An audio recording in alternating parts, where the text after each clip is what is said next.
আদম আলাইহিস সালাম এবং হাওয়া আলাইহিস সালাম দুজনেই জান্নাতে ছিলেন, অত্যন্ত সুখে স্বাচ্ছন্দ্যে সময় কাটাচ্ছিলেন। আল্লাহ রাব্বুল আলামিন সেখানে একটা পরীক্ষা নিলেন, লা তাকরাবু হাযিহিশ শাজারা ফাতাকুনা মিনাজ জালিমিন।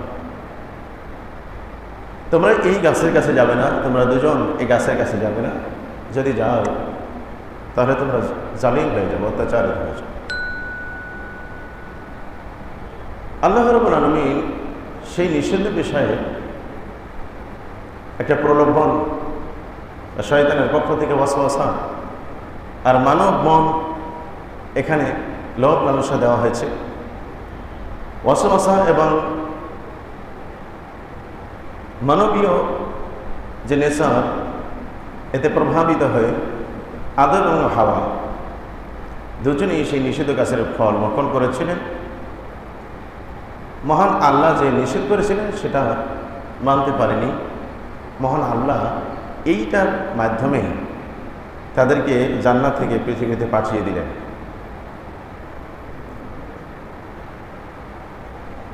নিচে চলে যাও, ইহবিতু, তোমরা নিচে চলে যাও, অর্থাৎ জমিনে চলে যাও। আল্লাহ তাআলা এই জমিনে আমাদের পাঠাই দিলেন, আদম হাওয়াকে পাঠাই দিলেন। এখানে এসে আদম আলাইহিস সালামের সন্তান হতে লাগলো জোড়ায় জোড়ায়। তো মহান আল্লাহ বিধান দিয়ে দিলেন কি, ফাইম্মা ইয়াতিয়ান্নাকুম মিন্নী হুদান ফামান তাবিআ হুদায়া ফালা খাউফুন আলাইহিম ওয়ালা হুম ইয়াহজানুন। জমিনে তো যাও, জমিনে যাওয়ার পরে যদি আমার কোনো বিধান তোমাদের কাছে আসে, আমার বিধান, আমার কিতাব, আমার সহিফা, আমার নিয়ম কানুন, আমার আইন যদি তোমাদের কাছে যায়, ফামান তাবিআ মিনকুম হুদায়া, যে আমার এই হেদায়েত বাণীকে মেনে চলবে, তাদের কোনো ভয় নেই, তাদের চিন্তার কারণ নেই।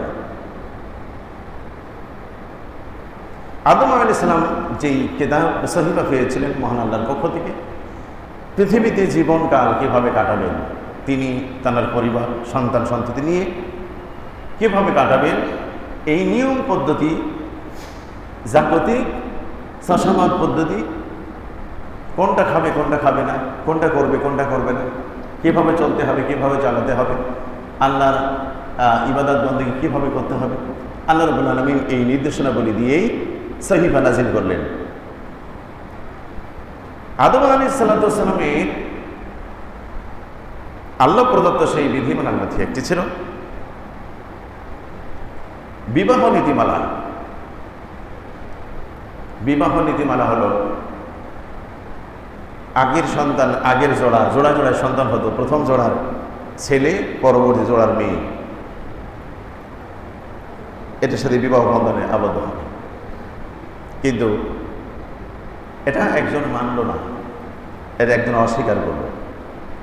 নিজের সাথে যে বোন, নিজের সাথে যে বোন আছে সেই বোন সুন্দরী, আর অন্য জোড়া যেটা সেটা একটু সুন্দরী কম, কাজে আমি এটা মানব না। হাবিল কাবিলের মধ্যে এটা হয়েছে। একজন আল্লাহর বিধানকে মেনে নেয়, আরেকজন আল্লাহর বিধানকে মানে না। মহান আল্লাহ জীবনের সকল ক্ষেত্রে বিধিবিধান দিয়েছেন, পারিবারিক জীবনের বিধানও আল্লাহ দিয়েছেন। যিনি মানেন তিনি হলেন মুত্তাকি, আর যিনি মানেন না তিনি হলেন কি, বিদ্রোহী। আল্লাহর পক্ষ থেকে এই ব্যাপারে কোরবানি করতে বলা হবে দুজনকে, যে কোরবানি দুজনে কোরবানি করবে। যার কোরবানি মাঠে রেখে আসবে বা পাহাড়ের উপরে রেখে আসবে, যার কোরবানিকৃত জন্তুকে আসমান থেকে আগুন এসে এটাকে ভক্ষণ করে যাবে, গ্রাস করে ফেলবে, তারটা কবুল হবে। এই কোরবানিতে যিনি আল্লাহর বিধান পালনে সচেষ্ট ছিলেন এবং আল্লাহর বিধানকে মেনে নিয়েছেন, তার কোরবানিটা কবুল হলো। যিনি আল্লাহর বিধানকে মানেন নাই, তারটা কবুল হলো না, পড়ে থাকবে।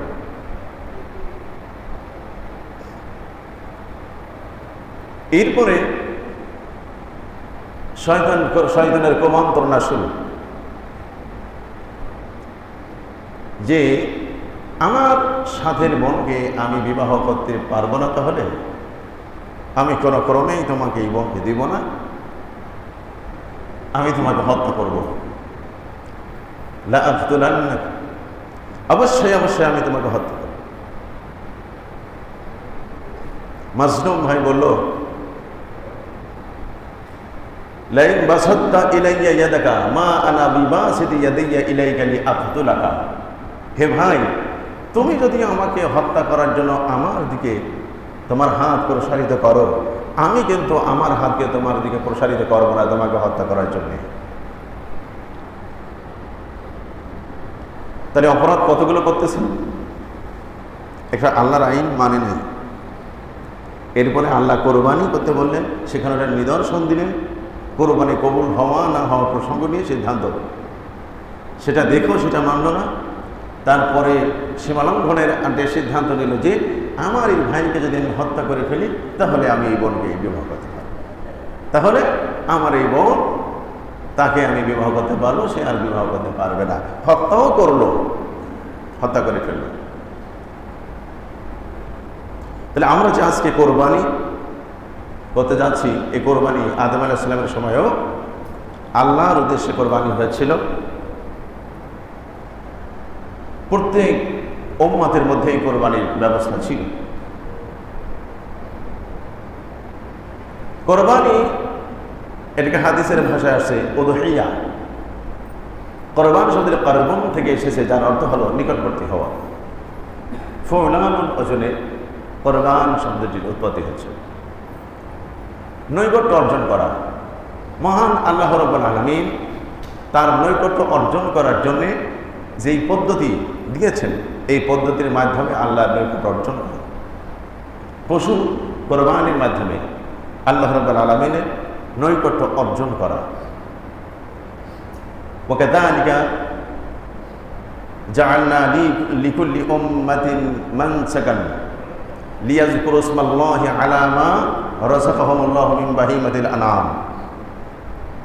প্রত্যেক জাতির উপরে আমি তাদের রিজিক হিসেবে যেই চতুষ্পদ জানোয়ার দিয়েছিলাম, এইটাকে কোরবানি করার জন্য আমি প্রত্যেক জাতিকে নিয়ম পদ্ধতি শিখিয়েছিলাম। মানসাকান, কোরবানির পদ্ধতি আমি দিয়েছিলাম। এই কোরবানির মধ্যে আমাদের কিছু শিক্ষা রয়েছে। আজকের যুগে নবী ইব্রাহিম আলাইহিস সালাতু ওয়াস সালাম তাকে যখন কোরবানির আদেশ করলেন, তিনি অনেকগুলো পর্ব অতিক্রম করে এই কাজটি করতে গিয়েছিলেন এবং সেই পরীক্ষায় সফল হয়েছে। ফিলিস্তিন থেকে বলার সাথে সাথে তিনি সিদ্ধান্ত নেন, হ্যাঁ, সন্তানকে কোরবানি করতে হবে। অর্থাৎ কোনো বিধান পাওয়ার সাথে সাথে সেটাকে মেনে নেওয়া। সেটা করেছেন কিনা ইব্রাহিম? বলেন, ইব্রাহিম নবী কি দ্বিধা করেছিলেন যে আমি স্বপ্নে আদেশ পেয়েছি বা স্বপ্নে আমাকে দেখানো হয়েছে সন্তান কোরবানি করার জন্য, যা পৃথিবীর ইতিহাসে ছিল না? সন্তান কোরবানি করার নজির ছিল না, কোনো শিক্ষা ছিল না, দৃশ্যমান কোনো ঘটনা ছিল না সন্তান কোরবানি করার জন্য। স্বপ্নে দেখেছেন, আল্লাহ দেখিয়েছেন, আল্লাহ কোরবানি করতে বলেছেন, কাছে আমি এটা মেনে নিলাম, আমি এটা করব। তাহলে আল্লাহর বিধান যখনই যেটা যেভাবে দেওয়া হবে সেটাকে মেনে নিতে হবে তখনই, এবং যেভাবে সেভাবেই। নবী ইব্রাহিম যেভাবে প্রস্তুতি নিয়েছিলেন, আমরা সেভাবে নিতে পারবো না? পারবো? সবাই কথা বলতে হবে, না বললে তো আমি বুঝবো যে আপনারা মানবেন না। আল্লাহর বিধানকে যেভাবে ফরজ করা হয়েছে আমরা সেভাবেই মেনে নেব। রাজি আছি সবাই?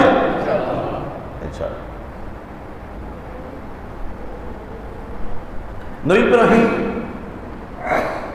সন্তান কোরবানি করা, এটা এই পৃথিবীর সব থেকে বড় ত্যাগের বিষয় ছিল কিনা বলেন? কোরবানি, গরু আছে, ছাগল আছে, ভেড়া আছে, দুম্বা আছে, উট আছে, বড় বড় প্রাণী আছে, কোরবানি করতে বলছে, আমি করে দিলাম। এটা সহজ নাকি সন্তানকে কোরবানি করে দেওয়া সহজ? হ্যাঁ, সন্তানকে কোরবানি করা পৃথিবী বাবা মার কাছে সন্তানের থেকে বেশি দামি, বেশি মূল্যবান, বেশি যত্নের, বেশি স্নেহের, বেশি ভালোবাসার আর দ্বিতীয় কোনো কিছু আছে নাকি? নাই। তাহলে আল্লাহ যেটা চাবে সেটার মূল্য যত বেশিই হোক না কেন সেটা আল্লাহর জন্য দিয়ে দিতে হবে। রাজি আছে সবাই? এই শিক্ষা আমরা কোরবানি থেকে পাচ্ছি কিনা? নবী ইব্রাহিম কি সেটা করেছিলেন? করেছিলেন। তার দাম যতই হোক না কেন, সেটা আমার যতই ভালোবাসার হোক না কেন, আর আল্লাহর জন্য দিতে হবে। যেহেতু আপনার আমার উপরে মহান আল্লাহর যত বড় এহসান আছে, এই এহসান দুনিয়ার কারোরই নাই, সঠিক কিনা? কারোরই নাই। প্রতিটি সেকেন্ড আমরা সেই মহান আল্লাহর তত্ত্বাবধানেই, রহমতের চাদরের ভিতরে থেকেই আমরা সুস্থ শরীরে বেঁচে আছি। একটা সেকেন্ড আপনাকে আমাকে লালন পালনের দায়িত্ব ছেড়ে দিলে একেবারে তোলার মতো উড়ে যাবেন, আগুনে পোড়ানো ছাইয়ের মতো নিশ্চিন্ন হয়ে যাবেন। আরেকটি শিক্ষা হলো, আদম আলাইহিস সালাম, ইব্রাহিম আলাইহিস সালাম স্বপ্ন দেখলেন ফিলিস্তিনে বসে সন্তান রয়েছে বাইতুল্লাহ শরীফে, সেখানে আমরা 700-800 মাইল দূরে। এখন সন্তানদের কোরবানি করতে হবে, আমার কাছে নাই, তো আমি আর কি করে করবো? আল্লাহ তো আপনি বলেছেন, এটা তো আমার কাছে নেই। এটা অজুহাত দিতে পারতেন কিনা? পারতেন না? আল্লাহ আপনি তো বলেছেন কোরবানি করতে, আমিও তো রাজি আছি, কিন্তু সন্তান যে আমার কাছে নেই, এটা অজুহাত খাড়া করতে পারতেন। কিন্তু না, কোনো অজুহাত নাই। উনি ওখান থেকে প্রস্তুতি নিয়ে 800 মাইল দূরে, সেই সময় তো বিমান ছিল না, রকেট ছিল না, বাস ছিল না, মোটর সাইকেল ছিল না, কঠিন মরুভূমি, এই উটের উপরে আরোহণ করে আস্তে আস্তে আস্তে আস্তে আস্তে আস্তে আস্তে রাত দিন পরিশ্রম করে করে দৈনিক 16 মাইল করে যাওয়া যায়। কত মাইল? দৈনিক একদিনে 16 মাইল যেতে পারতো ওই সময় মুসাফিরদের যে গণনা আছে। 16 মাইল করে যে দৈনিক হয়তো কতদিন লাগে? 800 মাইল দূরে যেতে। এই দীর্ঘ সময় এর পথের আসবাবপত্র, পানীয় খাদ্য এবং এই কষ্ট স্বীকার করে, বাড়িতে যেমন বালিশ দিয়ে সুন্দর করে ফ্যান ছেড়ে দিয়ে আরাম করে ঘুমানো যায়, সফরে কি ওইটা হয়?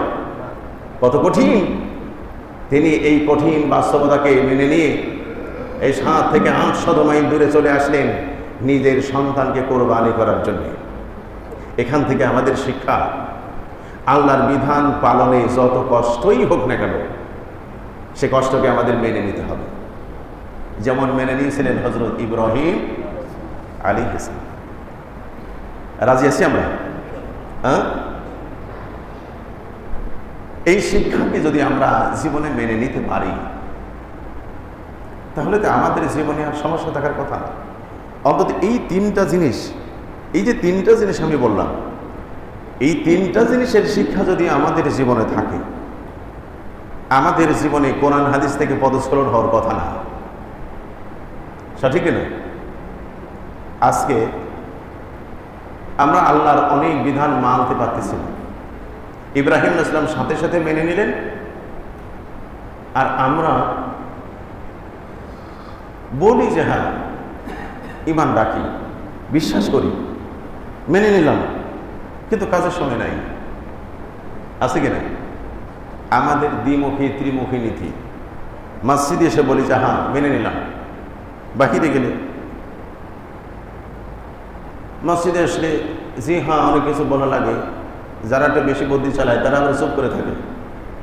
হুজুরের সাথে কথা বললে আবার আর একটা পাপ করবো, এমনি তো মানতেছে না, হুজুরের সাথে জি বলে হ্যাঁ বলে আবার আর একটা পাপ করবো, মিথ্যা কথা। এইসব চালাকি তো আল্লাহ বোঝে। আপনি যে আল্লাহর বিধান মানবেন না, এটা তো আল্লাহ জানে, আর কে মানবেন আর কে মানবেন না এটা তো আল্লাহ জানে। এটা আপনার অন্তরের ভিতরে আছে, মহান আল্লাহ রাব্বুল আলামিন নজর দিয়ে আছে। ওয়াল্লাহু আলিমুম বিযাতিস সুদূর। আল্লাহ রাব্বুল আলামিন অন্তরের ভিতরে যা আছে তা সব জানেন। আলিমুন, অনেক বেশি জানেন।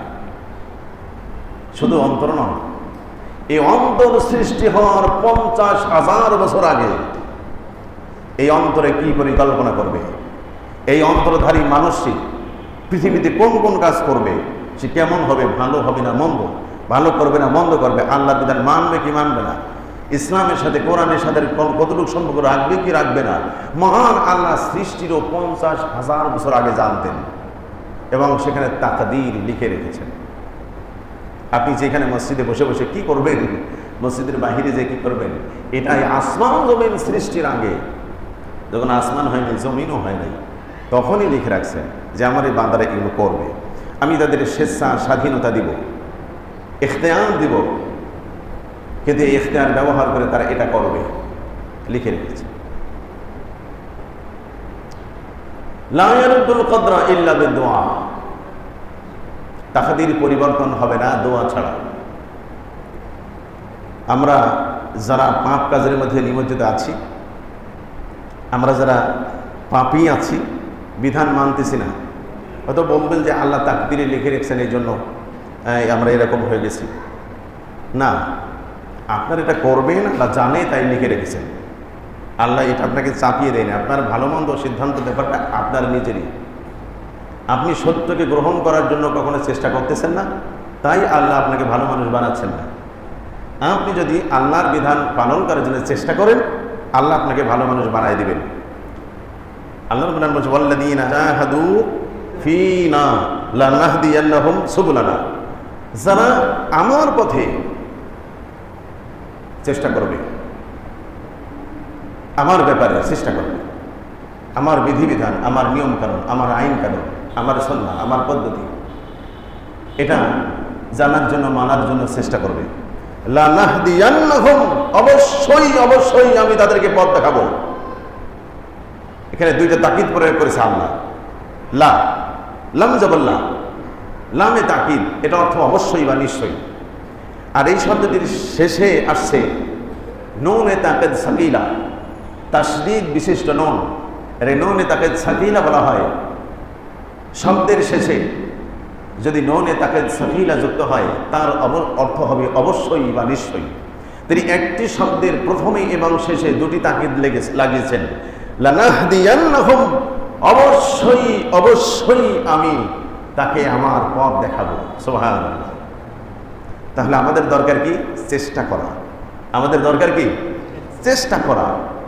আমাদের দরকার কোরআন শেখার জন্য চেষ্টা করা, কোরআনের নিয়ম কানুন আইনগুলো জেনে নেওয়ার চেষ্টা করা, এবং সেইগুলোকে আমাদের জীবনের যেখানে যে আইনটি, যে নিয়মটি, যেই বিধানটি যেভাবে দিয়েছেন সেভাবে আমাদের মেনে চলা। তাহলে আল্লাহ আমাদেরকে পথ দেখাবেন। আমরা যদি চেষ্টা না করি, আল্লাহ আমাদের পথ দেখাবেন না। আমরা চেষ্টা করব কি করব না সেটা আল্লাহ জানে, সেটা লিখে রেখেছেন তাকদীরে।